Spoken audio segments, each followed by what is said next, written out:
You know, economic development of a country, foreign trade is very important. That is what he meant by foreign trade. വിദേശ വ്യാപാരം എന്ന് വെച്ചാൽ എന്താ? അതായത് trade between countries, രാജ്യങ്ങൾ തമ്മിലുള്ള കച്ചവടത്തിന് ആണ് അറിയപ്പെടുന്നത് വിദേശ വ്യാപാരം. നമുക്കറിയാം that is trade and commerce. It is very essential for the existence of A country and also the development of A country. അപ്പോൾ ഇന്ത്യയെ പോലുള്ള രാജ്യങ്ങൾക്ക് നമുക്ക് വിദേശ വ്യാപാരമില്ലാതെ നിലനിൽക്കാൻ കഴിയത്തില്ല. എന്തുകൊണ്ടാണ്? അതായത് that is our country or any country they are not self sufficient for everything. ഒന്നിനും സ്വയം പര്യാപ്തമല്ല. പല രാജ്യങ്ങൾക്കും വളരെ കുറച്ച് ഉൽപ്പന്നങ്ങൾ മാത്രമേ സ്വന്തമായി നിർമ്മിക്കാൻ കഴിയത്തുള്ളൂ.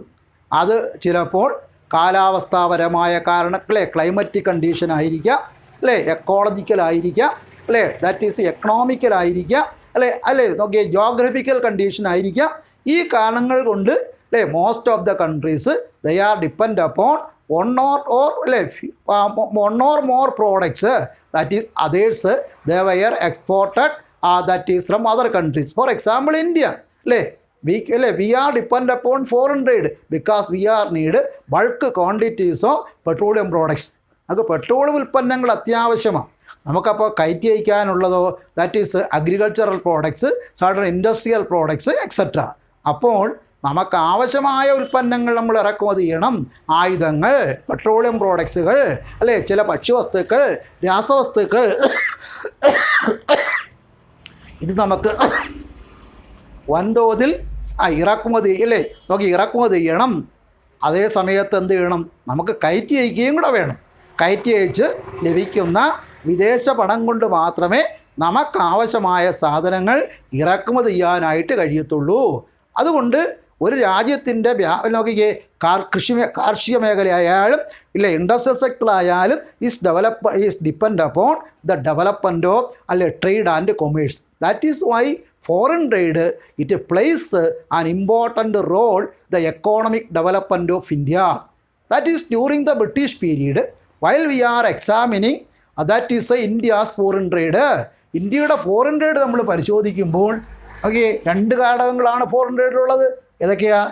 എക്സ്പോർട്ട്, ഇമ്പോർട്ട്, കയറ്റുമതി, ഇറക്കുമതി. അപ്പോൾ ബ്രിട്ടീഷ് കാലഘട്ടത്തിൽ ഇന്ത്യ ബ്രിട്ടീഷുകാർ വരുന്നതിന് മുൻപ് ഇന്ത്യ എക്സ്പോർട്ടർ ഓഫ്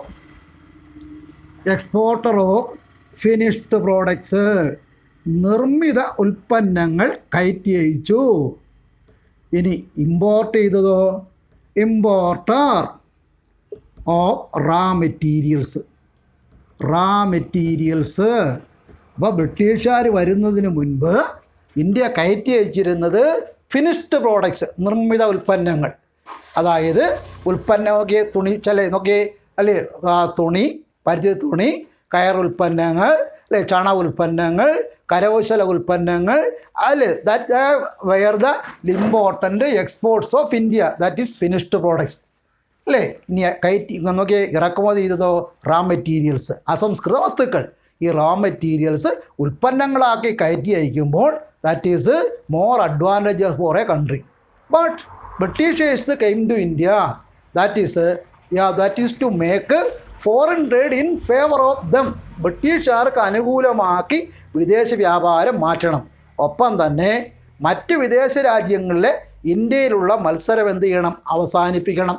ഇതിനു വേണ്ടി ബ്രിട്ടീഷുകാരുടെ കാലഘട്ടമായപ്പോൾ നേരെ വിപരീതമായിട്ട് സംഭവിച്ചു. India an importer of finished products, അതായത് നിർമ്മിത വസ്തുക്കൾ ഇറക്കുമതി ചെയ്യാൻ തുടങ്ങി. ഇനി എക്സ്പോർട്ട് ചെയ്തതോ? റാ മെറ്റീരിയൽസ് എക്സ്പോർട്ട് ചെയ്തു. നമ്മുടെ ഫോറിൻ ട്രേഡിന് എന്ത് ചെയ്തു? ഒരു മാറ്റം വന്നു. എങ്ങനെ മാറ്റം വന്നു? ഇന്ത്യ റോ മെറ്റീരിയൽസ് ഇമ്പോർട്ട് ചെയ്യാൻ തുടങ്ങി, ഫിനിഷ്ഡ് പ്രോഡക്ട്സ് എന്ത് ചെയ്തു? ഇറക്കുമതി ചെയ്തു. എന്ന് വെച്ചാൽ ബ്രിട്ടീഷുകാർ ഏറ്റവും കുറഞ്ഞ വിലയ്ക്ക് റോ മെറ്റീരിയൽസ് ബ്രിട്ടനിലേക്ക് കടത്തിക്കൊണ്ടുപോയി. ഒപ്പം തന്നെ നോക്കിക്കേ, ഉയർന്ന വിലയ്ക്ക് ഫിനിഷ്ഡ് പ്രോഡക്ട്സ് ഇന്ത്യയിലേക്ക് ഇറക്കുമതി ചെയ്തു. That means foreign trade the changed in favour of the British. വിദേശ വ്യാപാരം ഇന്ത്യക്കാർക്ക് അല്ലേ നോക്കി വിദേശീയർക്ക് അനുകൂലമാക്കി മാറ്റി അല്ലേ. അപ്പോൾ വിദേശ വ്യാപാരത്തിൽ വന്ന ചേഞ്ച് നോക്കിക്കേ. ഇന്ത്യ എന്ത് ചെയ്തു? Importer of finished products, exporter of raw materials. ഫലം എന്താ? വിദേശ വ്യാപാരം ആർക്ക് അനുകൂലമാക്കി മാറ്റി? ബ്രിട്ടീഷുകാർക്ക് അനുകൂലമാക്കി മാറ്റി അല്ലേ. ഇനി നോക്കിക്കേ, there is a direction of അല്ലേ change in the direction of trade. അടുത്ത് നോക്കിയേ, വ്യാപാര ദിശയ്ക്ക് മാറ്റം വന്നു.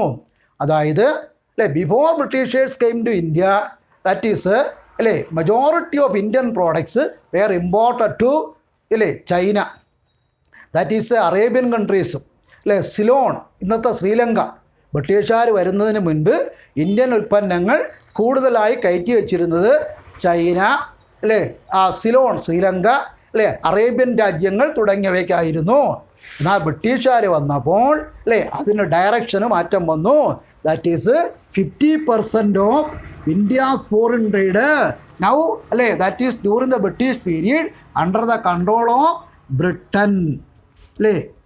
വിദേശ വ്യാപാരത്തിൻ്റെ 50% നിയന്ത്രണം ആരുടെ കയ്യിലായി? ബ്രിട്ടീഷുകാരുടെ കയ്യിലായി.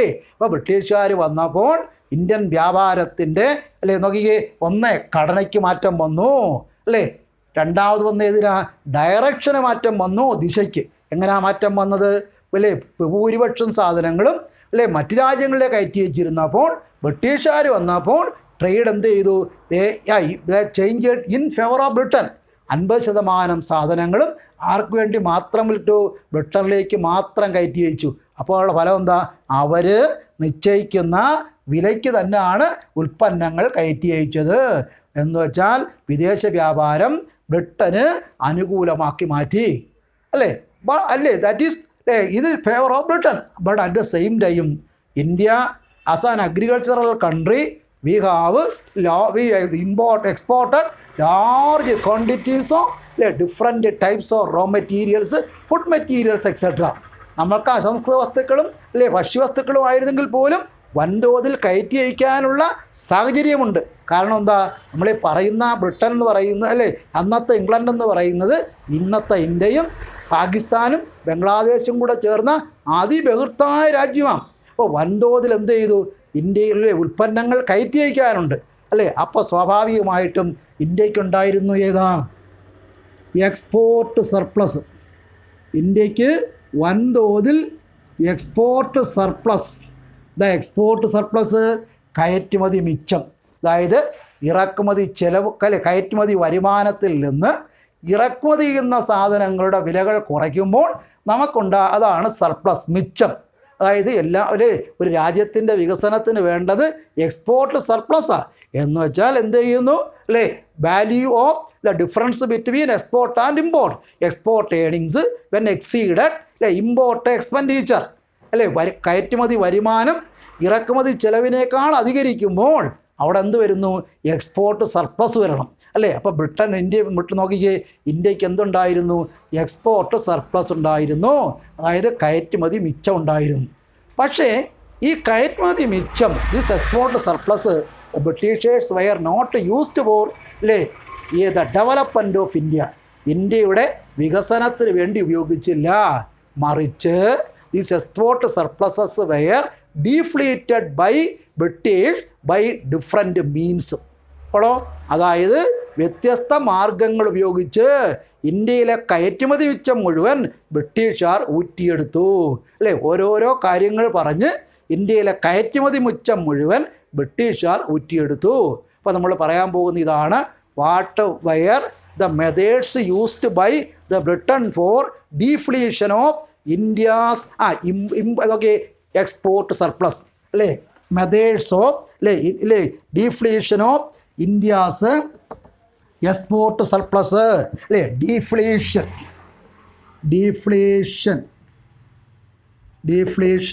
Of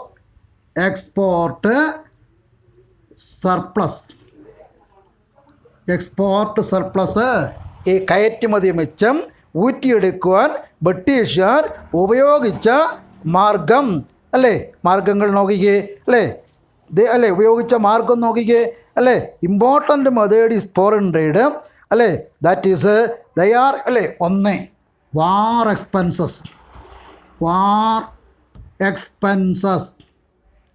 the war expenses that is when Britishers were in India they fought a large number of wars in different parts of the world. ലോകത്തിൻ്റെ പല ഭാഗവും ബ്രിട്ടീഷുകാരുടെ ഭരണത്തിലായിരുന്നു. അപ്പോൾ അവർ പല ഭാഗത്ത് എന്ത് ചെയ്യുന്നുണ്ട്, യുദ്ധം ചെയ്യുന്നുണ്ട്. അപ്പോൾ ബ്രിട്ടീഷുകാർ പറഞ്ഞു ആ ബ്രിട്ടീഷുകാർ യുദ്ധം ചെയ്യുന്നത് ഇന്ത്യയും അതിൻ്റെ ഭാഗമാണ് അല്ലേ, അതുകൊണ്ട് ആ യുദ്ധ ചെലവുകൾക്കായിട്ട് കയറ്റുമതി മിച്ചത്തിൻ്റെ ഒരു ഭാഗം ദാറ്റ് അല്ലേ was utilized by Britain as a means of war expenses. യുദ്ധ ചെലവുകളായിട്ട് ഒരു ഭാഗം എഴുതി മാറ്റി. അപ്പോൾ വാർ എക്സ്പെൻസസ്. ഇനി രണ്ടാമത്തെ നോക്കിയേ, സെക്കൻഡ് വൺ ഈസ് അല്ലേ salary and allowances. Salary and അലവൻസസോ അല്ലേ ബ്രിട്ടീഷ് അല്ലേ വർക്കേഴ്സ്, ബ്രിട്ടനിലെ തൊഴിലാളികൾ ഭരണകർത്താക്കൾ ഉൾപ്പെടെയുള്ളവർക്ക് അവരുടെ ശമ്പളം, ആനുകൂല്യങ്ങൾ, പെൻഷൻ തുകയായിട്ട് ഇന്ത്യയിൽ ഒരു ഭാഗം അവരെടുത്തു. ഇപ്പോൾ രണ്ടാമത്തെ നോക്കി salary allowances etcetera of British അല്ലേ വർക്കേഴ്സ് ഇൻ ഇന്ത്യ. ഇന്ത്യയിൽ ജോലി ചെയ്ത ബ്രിട്ടീഷുകാരുടെ ശമ്പളം, അലവൻസ് എന്നിവ ഈ തുകയിൽ എന്ത് ചെയ്തു, എഴുതിയെടുത്തു അല്ലേ. ഒന്നാമതെന്താ വാർ എക്സ്പെൻസസ്, രണ്ടാമത്തെ എന്താ salary allowances etcetera of the Britishers അല്ലേ. Then third one is about അല്ലേ surplus they are used to pay the import of that is industrial item. That is മൂന്ന് അല്ലേ എക്സ്പെൻസസ് ഫോർ ഇൻഡിവിജ്വൽ സർവീസസ് ബ്രിട്ടീഷുകാർ തന്ന വ്യക്തിപരമായ സേവനങ്ങൾ.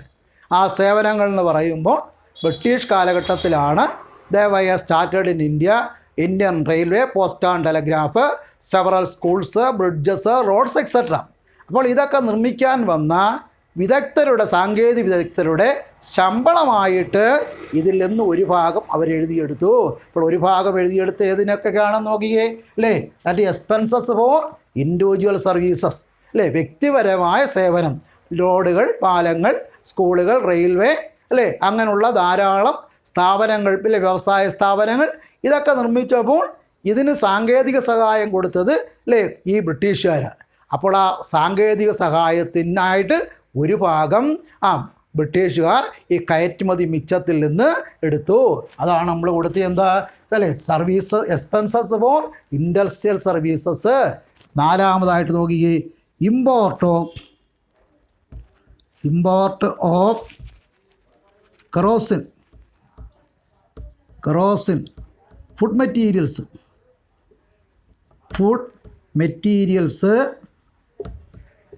മെറ്റീരിയൽസ് എക്സെട്ര അല്ലേ. നാലാമതോ നോക്കിയേ ഇന്ത്യയിൽ ചില അത്യാവശ്യ വസ്തുക്കൾ, അതിലൊന്ന് മണ്ണെണ്ണയുടെ ഇറക്കുമതി, രണ്ടാമതായിട്ട് ഭക്ഷ്യവസ്തുക്കൾ.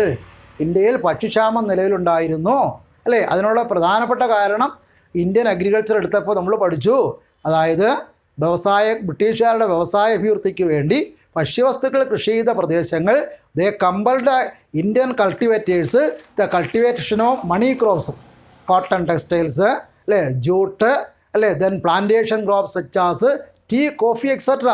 അതുകൊണ്ട് എന്ത് ചെയ്തു, ഭക്ഷ്യവസ്തുക്കളുടെ ഉൽപ്പാദനം കുറഞ്ഞു. ദാറ്റ് ഈസ് ഇൻ ഇന്ത്യ അല്ലേ acute shortage of food material that resulted for the extreme famine. ഭക്ഷ്യവസ്തുക്കളുടെ കുറവ് വന്നപ്പോൾ അല്ലേ നോക്കി 1930കളിലൊക്കെ വൻതോതിൽ ഭക്ഷ്യക്ഷാമം.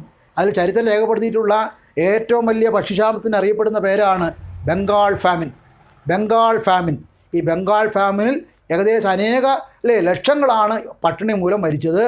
അപ്പോൾ വൻതോതിൽ ഇന്ത്യയിൽ ഭക്ഷ്യധാന്യങ്ങളുടെ ആവശ്യം വന്നു. അപ്പോൾ ഭക്ഷ്യധാന്യങ്ങൾ ബ്രിട്ടനിൽ നിന്ന് ഇറക്കുമതി ചെയ്തു. ആ ഇറക്കുമതി ചിലവായിട്ടും ഒരു ഭാഗം ഏറ്റെടുത്തു അല്ലേ. ചുരുക്കി പറഞ്ഞാൽ India's whatever the export surplus they were ഡീഫ്ലീറ്റഡ് by the Britishers by way of ഒന്ന് വാർ എക്സ്പെൻസസ് യുദ്ധ ചെലവുകൾ, രണ്ട് salary and allowances of British workers, third expenses for individual services, and fourth one is import of kerosene food materials etcetera അല്ലേ. അതുകൊണ്ട് എന്ത് ചെയ്തു, ബ്രിട്ടീഷുകാരുടെ കാലഘട്ടത്തിൽ കയറ്റുമതി മിച്ചമുണ്ടായിരുന്നത് ഇന്ത്യയുടെ വികസനത്തിന് അനുകൂലമായില്ല അല്ലേ. അതുകൊണ്ട് എന്ത് ചെയ്തു, ഇന്ത്യക്ക് ബ്രിട്ടീഷ് ഭരണകാലത്തിന് ശേഷം ഒരു കണക്കെടുത്തപ്പോൾ അല്ലേ നോക്കിക്കേ, ഇന്ത്യക്ക് യാതൊരു തരത്തിലുള്ള സാമ്പത്തിക അഭിവൃദ്ധിയും ഉണ്ടായില്ല. അതേ അവസരത്തിൽ ആ കാലഘട്ടത്തിലുള്ള മറ്റു രാജ്യങ്ങൾക്ക് വൻതോതിലുള്ള അഭിവൃദ്ധി അല്ലേ. അതുകൊണ്ടാണ് പല യൂറോപ്യൻ രാജ്യങ്ങളും അല്ലേ, ചില ഏഷ്യൻ രാജ്യങ്ങളും ഒപ്പം തന്നെ അമേരിക്കൻ രാജ്യങ്ങളും അല്ലേ നോക്കി ജപ്പാൻ പോലുള്ള രാജ്യങ്ങളുമൊക്കെ വൻ സാമ്പത്തിക അഭിവൃദ്ധി നേടിയതിൻ്റെ അവർ പരമ്പരാഗതമായി നേടിവെച്ചതെല്ലാം അവർക്ക് ഉപയോഗപ്പെടുത്തു. പക്ഷേ ഇന്ത്യക്കുണ്ടായിരുന്നതെല്ലാം പല കാരണങ്ങളാൽ ബ്രിട്ടീഷേഴ്സ് എന്ത് ചെയ്തു, എക്സ്പ്ലോയിറ്റ് ചെയ്തു. അതിനുപയോഗിച്ച ഒരു മാർഗമാണ് ഫോറിൻ ട്രേഡ്. ചുരുക്കി പറഞ്ഞാൽ ബ്രിട്ടീഷ് കാലഘട്ടത്തിൽ ഇന്ത്യക്ക് വിദേശ വ്യാപാര രംഗത്ത് ഒരു പുരോഗതിയും ഉണ്ടാക്കാൻ കഴിഞ്ഞില്ല.